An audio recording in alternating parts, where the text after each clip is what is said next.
Football ചരിത്രത്തിലെ എക്കാലത്തെയും എക്സ്പെൻസീവായ under 21 ഡിഫൻഡേഴ്സിനെ ഇന്ന് പരിചയപ്പെടാം. 5-ാം സ്ഥാനത്ത് ഹ്യൂസൺ ആണ്. താരം 2025-26 സീസണിൽ ബേർഡ്മൗത്തിൽ നിന്നും റെയിലിലേക്ക് കൂടുമാറിയത് 59 മില്യൺ യൂറോയുടെ ഫീലാണ്. 4-ാം സ്ഥാനത്ത് യോറോയാണ്. താരം 2024-25 സീസണിൽ ലില്ലയിൽ നിന്നും മാഞ്ചസ്റ്ററിലേക്ക് കൂടുമാറിയത് 62 മില്യൺ യൂറോയുടെ ഫീലാണ്. 3-ാം സ്ഥാനത്ത് ഫൊഫാനയാണ്. താരം 2022-23 സീസണിൽ ലെസ്റ്ററിൽ നിന്നും ചെൽസിയിലേക്ക് കൂടുമാറിയത് 80.4 മില്യൺ യൂറോയുടെ ഫീലാണ്. 2-ാം സ്ഥാനത്ത് ഡിലൈറ്റ് ആണ്.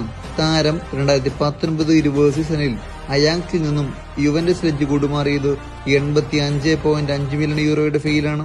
1-ാം സ്ഥാനത്ത് മറ്റാരുമല്ല, ഗ്വാഡിയോളാണ് അണ്ടർ 21 കാറ്റഗറിയിലെ മോസ്റ്റ് എക്സ്പെൻസീവായ ഡിഫൻഡർ. താരം 2023-24 സീസണിൽ RB ലെപ്സിഗിൽ നിന്നും സിറ്റിയിലേക്ക് കൂടുമാറിയത് 90 മില്യന്റെ ഫീലായിരുന്നു.